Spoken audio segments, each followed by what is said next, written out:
Thank you, Brian. Megan.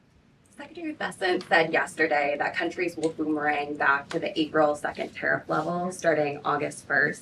Why did the president decide to have those tariffs not take effect Wednesday as originally scheduled? And then I was also wondering if you could share, obviously we saw the letters the president sent out on Japan and South Korea, but if any other major U.S. trading partners are getting letters today. Sure, yes, I can confirm. In fact, I have those letters. If you could get me the folder with the letters in them, Liz, they're right in the previous office. I have the signed letters that went out to both South Korea and Japan today. And there will be approximately 12 other countries that will receive notifications and letters directly from the President of the United States. And weeks ago, I stood at this podium and I told all of you that the President was going to create tailor-made trade plans for each and every country on this planet.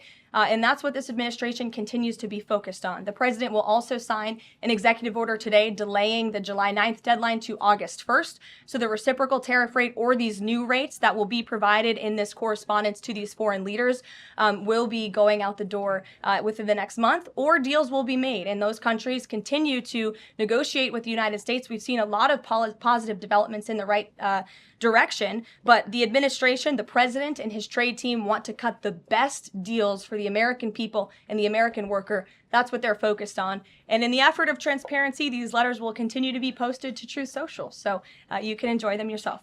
I want to go back to the trade deals. As you see, we have these beautiful letters that the president has signed. This one is to the President of the Republic of Korea, original signature on that, and these will be mailed. And then here we also have another letter to the Prime Minister of Japan as well. Both countries will be receiving a 25% tariff rate effective on August 1st. And then on tariffs, you're now delaying the deadline from July 9th to August 1st.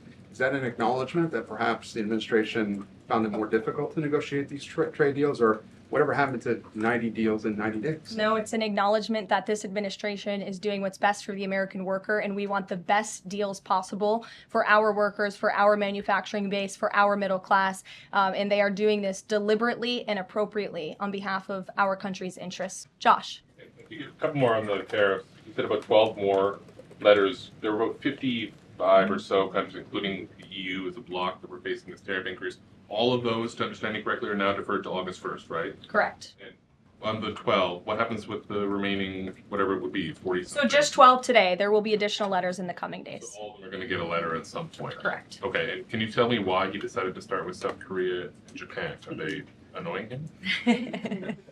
It's the president's prerogative, and those are the countries he chose. And on the sectoral tariffs, it's our understanding that these continue to be a separate track. We're still waiting on a bunch of those. That's right. Is there any timing update on when he's going to move on, for instance, semiconductor tariffs and other things that are still in the hopper? I don't have a timing update, but for where they are in the process, I would defer you to the Department of Commerce. Should we expect deals finally as well? He announced this Vietnam deal. Are you close on any other countries? The president and the administration, yes, we are close. But again, the president wants to ensure these are the best deals possible. And I would add just one more thing on trade and tariffs to wrap it up. Look at the extensive work this president has put into cutting these good deals and doing what's right for the American worker. He is literally looking at the map and looking at every country on the planet and seeing where they are ripping off the American people, seeing where they have hollowed out our industrial base, seeing where our jobs have gone to other countries overseas because of their tariff policies, and he's trying to correct that. So this is decades of bad trade policy that has led to a deficit that is ravaging our country, that is ravaging our middle class, and the president is taking a very deliberate approach to correcting this wrong of many decades, of many past presidents. And so I think he should be commended for the time and the effort that he is putting into this. And the fact that he has announced a framework with China, a trade deal with the United Kingdom, a trade deal with Vietnam, and many others to come in just a matter of 6 months is truly historic, and it's a testament to this president and his trade team who are working around the clock to get this done.